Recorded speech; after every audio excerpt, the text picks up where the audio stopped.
Alright guys, get the 2004 Daytona made by Triumph. This bike's been a fucking headache since I got it. I don't know why I keep going with it, but so far, so good. So I had an intermittent misfire. It would not go away to save its life. Change injectors, clean injectors, change spark plugs, change coils, everything else. Finally, got the head off. Found part of my culprit. So far from rotating the cylinders, I believe this is number 1 or 4, whatever, it doesn't matter, it's the end cylinder to the left side. And so far, let me turn on the light. Okay, so far, no scoring at all.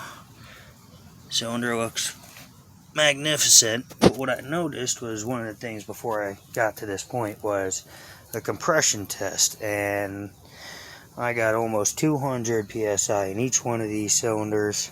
One, 2, 3, and then this one went blank.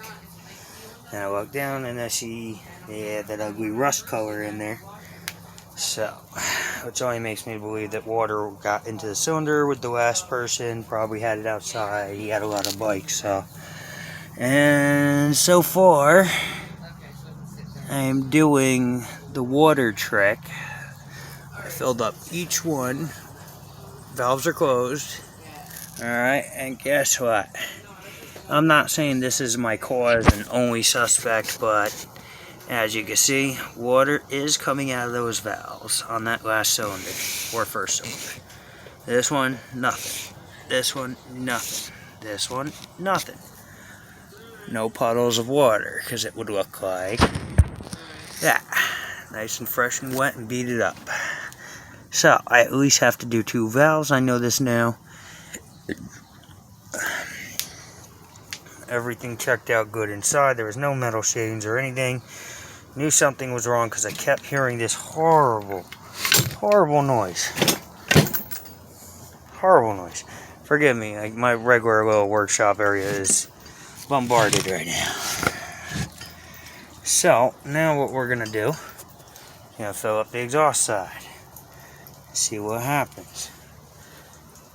So, this is the easy way. This isn't a full pressure test. This is just a seepage test. Normally, if you pass this test, your valves are just fine and good, unless you're trying to use like a race bike. Yeah.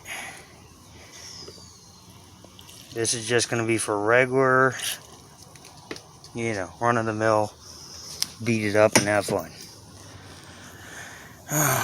Now the big problem is, these cylinders are part of the block, or at least the upper half of the block. Not my friend. Alright, now we got water.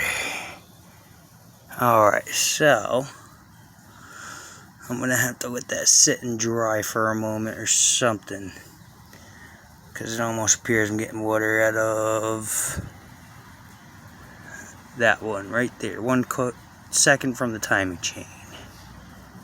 That one's dripping. Oh yeah, it's coming out. So, I'll be relapping a lot of these valves. If you got 2004 Daytona 600 or any other year, and it's been sitting outside before you bought it, yeah, you probably want to go through and check everything. I suspect the head gasket, but no smoke, no mixing of fluids. There's the cylinder. I start rubbing off the stuff. Yep. I'll do another video update as soon as I figure out how to get the goddamn piston out the cylinder, because what I suspect is the rings are seized in the piston and not expanding. But there's no scoring so far, so yeah. That's what I call thumbs up. Alright, this is Steve. I'm out.